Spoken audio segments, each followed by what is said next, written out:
বলেন ওয়ামা হাযিহিল হায়াতিদ দুনিয়া ইল্লা লাহু ওয়া লাইবুন ওয়া ইন্নাদ দারাল আখিরাতা লাহিয়াল হায়াওয়ানু লাউ কানু ইয়ালামুন। আল্লাহ পাক বলেন এই দুনিয়াটা হচ্ছে খেল তামাশা, আর পরকালের জীবন হচ্ছে প্রকৃত জীবন। যদি তারা জানতো, খুব ভালো করে বুঝবেন। লাইবুন ওয়া লাহুন, লাইবুন শব্দের অর্থ খেলা, আর লাহুন শব্দের অর্থ কৌতুক। এখানে খেলা এবং কৌতুকের কথা কেন আল্লাহ তাআলা বললেন? তাম পৃথিবীতে যত খেলা আছে, প্রত্যেক খেলার একটা নির্দিষ্ট সময়সীমা আছে। নাকি চিরদিন খেলা চলে? বলেন না, প্রত্যেকটা খেলার একটা নির্দিষ্ট সময় আছে।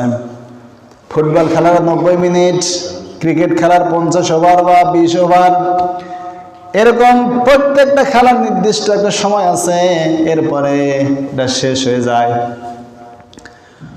কৌতুকের কথা কেন আল্লাহ বললেন? এই পৃথিবীতে যত হাসির, যত আনন্দের, যত বিনোদনের কৌতুক হোক না কেন, সামান্য সময়ের জন্য মানুষ হাসে, আনন্দ করে, ফুর্তি করে, এরপরে কিন্তু শেষ হয়ে যায়। কথা বলেন ঠিক কিনা? তার মানে আল্লাহ বোঝাতে চাইলেন এই দুনিয়াটা হচ্ছে খেলার বস্তুর মতো, হাসির মতো। এই দুনিয়া যেমন আমরা দেখতে পাচ্ছি এরকম থাকবে না। আল্লাহর হুকুম হলে তখন এগুলো সব লন্ডভন্ড হয়ে যাবে, লন্ডভন্ড হয়ে তখন আখিরাত কায়েম হয়ে যাবে। লাউ কানু ইয়ালামুন, যদি তারা জানতো তাহলে এই বিষয়গুলো তারা বুঝতো। আমার ভাইয়েরা, এই দুনিয়াকে মহব্বত করে কোনো লাভ নাই। আপনি দুনিয়ার জিন্দেগিতে যত মার্কেটিং করেন, যত অর্থের গরম দেখান, মনে যা আসে তাই করেন, অসুবিধা নেই। আল্লাহর কাছে একদিন হাজির হতে হবে, সব কিছুর হিসাব একদিন আল্লাহর কাছে দিতে হবে। কথা বলেন ঠিক কিনা? আল্লাহ পাক দৃষ্টান্ত দিচ্ছেন অন্য আয়াতে, وَاضْرِبْ لَهُمْ مَثَلَ الْحَيَاةِ الدُّنْيَا كَمَاءٍ أَنزَلْنَاهُ فَاخْتَلَطَ بِهِ نَبَاتُ الْأَرْضِ فَأَصْبَحَ هَشِيمًا تَذْرُوهُ الرِّيَاحُ وَكَانَ اللَّهُ عَلَى كُلِّ شَيْءٍ مُقْتَدِرًا। আল্লাহ পাক বলেন, হে নবী, আপনি পেশ করেন, আপনি উপস্থাপন করেন মাসালাল হায়াতুদ দুনিয়া, এই দুনিয়ার উপমা দৃষ্টান্ত আপনি উপস্থাপন করেন। আল্লাহ পাক কত মহাবিজ্ঞ, কত জ্ঞানী তিনি। মানুষদের সামনে তিনি আল্লাহর নবীকে দিয়ে উদাহরণ পেশ করাচ্ছেন, কারণ মানুষেরা উদাহরণ দিলে সব থেকে ভালো বোঝে। কথা বলেন ঠিক কিনা? ওইরকম আল্লাহর নবীকে দিয়ে উদাহরণ দেওয়াচ্ছেন। এই দিনের জিন্দেগিটার দৃষ্টান্ত হচ্ছে এমন, আকাশ থেকে পানি বর্ষণ হওয়ার পরে ওই পানি পেয়ে ফাখতালাত বিহি নাবাতুল আরদ, জমিনে ঘন উদ্ভিদ গজিয়ে যায়, উদ্ভিদ সবুজ হয়ে যায়। এটা আপনি দেখতে পাবেন, কিন্তু অনাবৃষ্টির কারণে, অতি খরার কারণে জমিনের দুর্বা ঘাসগুলো মরে যায়, পুড়ে যায়, হলুদ হয়ে যায়। আবার যখন আকাশ থেকে আল্লাহ পাক বৃষ্টি বর্ষণ করেন, তখন ওইগুলো আবার সজীব হয়ে যায়, তরতাজা হয়ে যায়, সবুজ রং ধারণ করে। সুবহানাল্লাহ। অনুরূপ দুনিয়াটা হচ্ছে এমন, ওইরকম আকাশ থেকে পানি বর্ষণ হওয়ার পরে যেমন ঘাস লতাপাতা সবুজ হয়ে যায়, এরকম দুনিয়াতে মানুষ আসবে। মানুষ ধন দৌলত দিয়ে সবকিছু সবুজ করবে, চাকচিক্য করবে। আল্লাহ পাক আয়াতে শেষাংশে বলেন, ফাআসবাহা হাসিমান তাদরুহুর রিয়াহ, এরপরে ওই ঘাসগুলো যেমন শুকিয়ে যায়, হাসিমান ভুসি হয়ে তখন ওগুলো হাওয়া হয়ে যায়, উড়ে যায়। এখানে আল্লাহ ভুসির সঙ্গে তুলনা করেছেন। ভুসি কি খুব ওজন না বলেন? না, খুব হালকা। সামান্য এরকম বাতাস যদি আপনি ছেড়ে দেন কি উড়ে যাবে না? উড়ে যাবে। আল্লাহ পাক এটাই বোঝাতে চাচ্ছেন, পৃথিবীবাসী, ভুসি যেমন উড়ে যায়, এই দুনিয়া এমন থাকবে না। কিয়ামত যখন অনুষ্ঠিত হবে, ইসরাফিল আলাইহিস সালাম যখন সিংহায় ফুৎকার দিবেন, তখন এই দুনিয়াটা, পাহাড় পর্বত যা আছে সব তুলোর মতো উড়তে থাকবে। সুবহানাল্লাহ। সব লন্ডভন্ড হয়ে যাবে, তুলোর মতো উড়তে থাকবে। ওয়াতাকুনুল জিবালু কাল ইহনিল মানফুস, আমি পাহাড়কে ধ্বনিত তুলোর মতো করে উড়িয়ে দেব। সুবহানাল্লাহ। আমার ভাইরা, এই দুনিয়ার বুকে আমরা মন গড়া ইসলামকে আমরা মন গড়া ভাবে চালাতে পারবো না। ইসলাম অনুযায়ী আমাদেরকে চলা লাগবে। কথা বলেন ঠিক কিনা? আপনি একটা আইন তৈরি করলেন যে এটা আমার ইসলাম না, হবে না। শরীয়ত কমপ্লিট করা হয়েছে, আল্লাহ পাক কোরআন দিয়েছে, আল্লাহ নবীকে পাঠিয়ে দিয়েছে, সাহাবায়ে কেরাম তারা অনুসরণ করেছে, নবীকে ইসলাম মেনেছে। ওইদিকে তাকিয়ে আমাদের অনুসরণ করা লাগবে। আপনি এমনি একটা মতবাদ সামনে এনে দিবেন, এটা আল্লাহ নবীর সঙ্গে মেলে না, কোরআনের সঙ্গে মেলে না, ওটা ইসলাম হতে পারে না। কথা বলেন ঠিক কিনা? আল্লাহ পাক সূরা লোকমানে বলেন 6 নম্বর আয়াত, وَمِنَ النَّاسِ مَن يَشْتَرِي لَهْوَ الْحَدِيثِ لِيُضِلَّ عَن سَبِيلِ اللَّهِ بِغَيْرِ عِلْمٍ وَيَتَّخِذَهَا هُزُوًا أُولَئِكَ لَهُمْ عَذَابٌ مُهِينٌ। জোরবেন আল্লাহু আকবার। আল্লাহ পাক বলেন, মানুষের মধ্যে এমন কিছু মানুষ আছে যারা মাইয়াশতারি, অর্থ দিয়ে, টাকা পয়সা দিয়ে তারা ক্রয় করে আনে, কিনে আনে, লাহওয়াল হাদিস, অনর্থ বাদ্যযন্ত্র, গান বাজনা, কনসার্ট, এগুলো তারা আয়োজন করে। এগুলো আয়োজন করতে টাকা লাগে না? অর্থ লাগে না? লাগে কিন্তু। তাহলে মানুষের মধ্যে এমন মানুষ আছে, আমি কিন্তু কোরআন থেকে বলছি, সবাই না, কিন্তু কিছু মানুষ আছে যারা অর্থ দিয়ে এগুলো ইস্তারি কিনে আনছে এবং আনবে। মুজারিসে আল্লাহ দিয়েছেন কেমন পর্যন্ত এই সকল মানুষ তারা অর্থ দিয়ে গান বাজনা এগুলোর আসর জমাবে, কিনে আনবে। লিউদিল্লা আন সাবিলিল্লাহ, যাতে করে আল্লাহর পথ থেকে মানুষকে ফিরানো যায়। বিশ্বনবীর জামানায় যখন ইসলামের দিকে মানুষেরা আসতে লাগলো, কাফের মুশরিক বেঈমানেরা তারা চতুর ষড়যন্ত্র করে যখন মানুষ ঠেকাতে পারে না, তখন তারা নর্তকীর আয়োজন করলো, কনসার্টের আয়োজন করলো, গান বাজার আয়োজন করলো, যাতে করে সদ্দান সাবিলিল্লাহ, যাতে করে আল্লাহর পথে মানুষকে বাধা দেওয়া যায়। কারণ যেখানে কনসার্ট দেওয়া হবে, গান বাজার আসর করা হবে, ওই দিক দিয়ে শয়তান ডাকবে, তাহলে আল্লাহর নবী মুহাম্মদের দিকে আর মানুষ আসবে না। আজ তাম পৃথিবীতে এটাই চলছে। আল্লাহর পথে যাতে মানুষ যেতে না পারে, সেজন্য মানুষেরা না গান বাজনা, নানান রকম কনসার্ট দিয়ে মানুষকে ফিরানোর জন্য কায়দা কৌশল করছে। কথা বলেন ঠিক কিনা? এটা আজ না কিয়ামত পর্যন্ত চলবে। ওই এক ধরনের মানুষই আছে। অপর পৃষ্ঠা আল্লাহ পাক বলেন মনাতে, وَمِنَ النَّاسِ مَن يَشْرِي نَفْسَهُ ابْتِغَاءَ مَرْضَاتِ اللَّهِ وَاللَّهُ رَءُوفٌ بِالْعِبَادِ। মানুষের মধ্যে আবার কিছু মানুষ আছে, এখানে আল্লাহ তাআলা সব মানুষের কথা বলেন, কিছু মানুষ আছে যারা যারা বিক্রয় করে, ক্রয় করে এবং ভবিষ্যতে করবে, নাফসাহু বিতিগা মারদাতিল্লাহ, আল্লাহর সন্তুষ্টির জন্য কিছু মানুষ আছে তারা নিজের জীবনকে বিক্রি করে। সুবহানাল্লাহ। আল্লাহর জন্য আল্লাহর দ্বীনের জন্য তাদের জীবন উৎসর্গ করে দেয়, জীবন বিলিয়ে দেয়, এরপরেও কাফের মুশরিক বাতিলদের কাছে এরা মাথা নত করে না। কথা বলেন ঠিক কিনা? আল্লাহু রাউফুম বিল ইবাদ, আর আল্লাহ হচ্ছে বান্দাদের প্রতি সবথেকে করুণাশীল, অনুগ্রহশীল। সুবহানাল্লাহ। আল্লাহ পাক কোন আয়াতে বলেন, قُلْ هَلْ نُنَبِّئُكُمْ بِالْأَخْسَرِينَ أَعْمَالًا الَّذِينَ ضَلَّ سَعْيُهُمْ فِي الْحَيَاةِ الدُّنْيَا وَهُمْ يَحْسَبُونَ أَنَّهُمْ يُحْسِنُونَ صُنْعًا। এই আয়াতটি সূরা কাহফের শেষ অংশে আছে।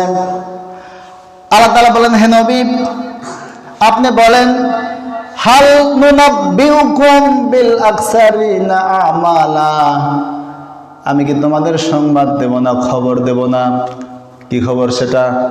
আকসারিনা আমালা, যারা কর্মের দিক দিয়ে, আমলের দিক দিয়ে সব থেকে বেশি ক্ষতিগ্রস্ত। তারা হলো কারা? আল্লাযিনা দাল্লা সায়ুহুম ফিল হায়াতিদ দুনিয়া, তাদের জীবনের যত চেষ্টা প্রচেষ্টা আছে সবকিছু পথভ্রষ্ট, ভ্রান্ত পথে। খুব ভালো করে বোঝেন, সায়ুহুম মানে তাদের চেষ্টা প্রচেষ্টা, মেধা প্রজ্ঞা, লেখালেখি, সংবাদ পত্রিকা লেখা, সবকিছু ইসলামের বিপক্ষে, ইসলামকে কিভাবে ডুবানো যায় সব চিন্তা চেতনা, বক্তৃতা, বিবৃতি, সিম্পোজিয়াম সবকিছু ইসলামের বিপক্ষে, পথভ্রষ্ট রাস্তায়। অথচ ইহসাবুনা, তারা ধারণা করেছে এবং করবে, আন্নাহুম, তারা ধারণা করে যে তারা সঠিক পথে আছে। এরকম মানুষ নেই বলেন?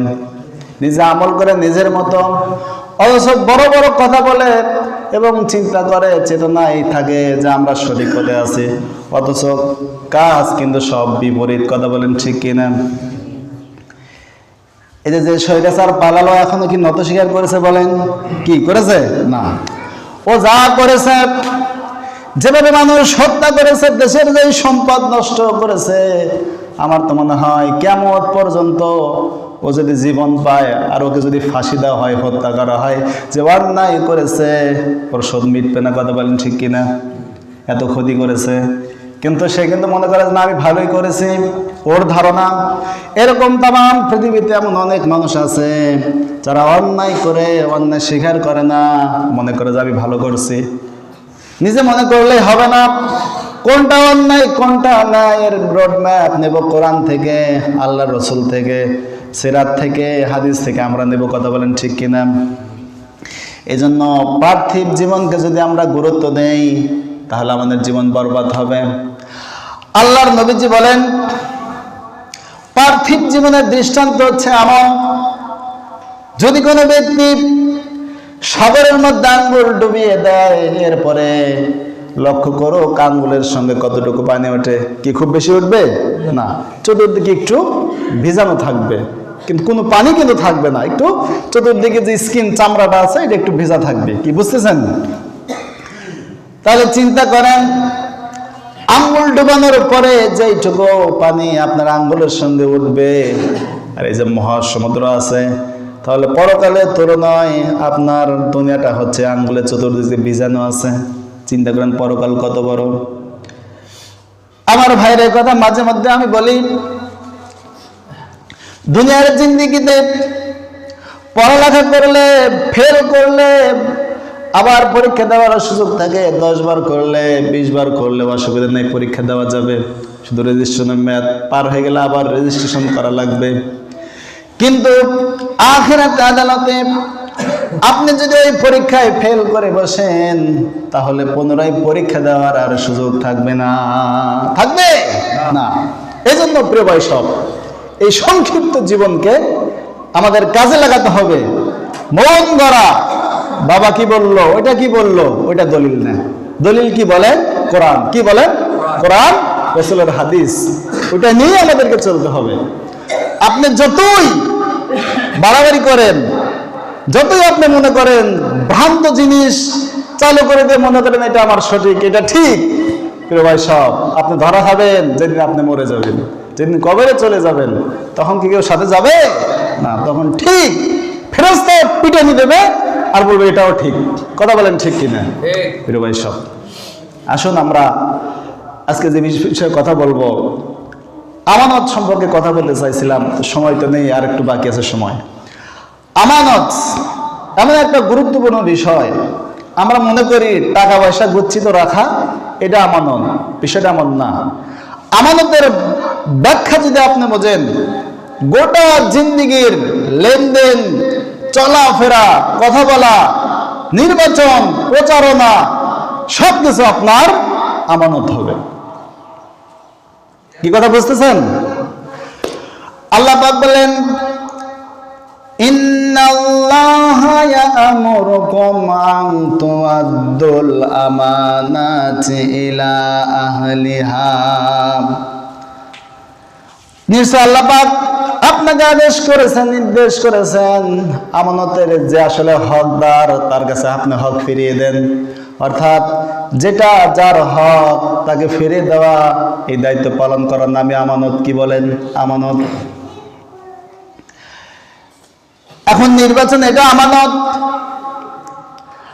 আপনি ভোট দিবেন, কারে দিবেন, কাকে ভোট দিলে পরে সমাজের শান্তি ফিরে আসবে, শৃঙ্খলা ফিরে আসবে, এটা আপনাকে বোঝা লাগবে। এই আমানত যদি আপনি সঠিকভাবে ব্যবহার করতে না পারেন, তাহলে এই 15.5 বছর যেভাবে আপনি নির্যাতিত হয়েছেন, ভবিষ্যতে এর থেকে আরো বেশি হওয়া লাগবে। কথা বলেন ঠিক কিনা? আল্লাহ পাক বলেন, ওয়াকিমুস শাহাদাতা লিল্লাহ, তুমি আল্লাহর জন্য সাক্ষ্য দাও, আল্লাহর জন্য সাক্ষ্য দাও।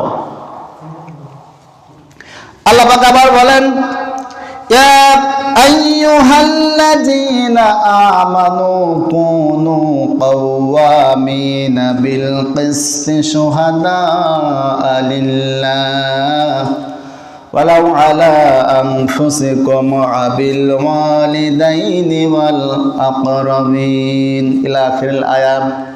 আল্লাহ পাক বলেন, হে বিশ্বাসীরা, কুনু কাওয়ামিনা বিল কিসত, তোমরা হয়ে যাও আল্লাহর জন্য ইনসাফকারী, ন্যায় বিচারকারী হয়ে যাও। যদি ওয়ালাউ আলা আনফুসিকুম, নিজের বিরুদ্ধে আসেন। এখন আপনি এই জবান, চামড়া জবান, আপনি যদি অন্যায় করেন, সকালে যদি একটা কথা বলেন, অন্যায় করেন, দুপুরে যদি আপনাকে জিজ্ঞাসা করা হয় ভাই এই কথা বলেছিলেন, তখন আপনি ঘুরিয়ে ফেলেন। কি কথা বেশি বললাম বলেন না, ঘুরিয়ে ফেলেন।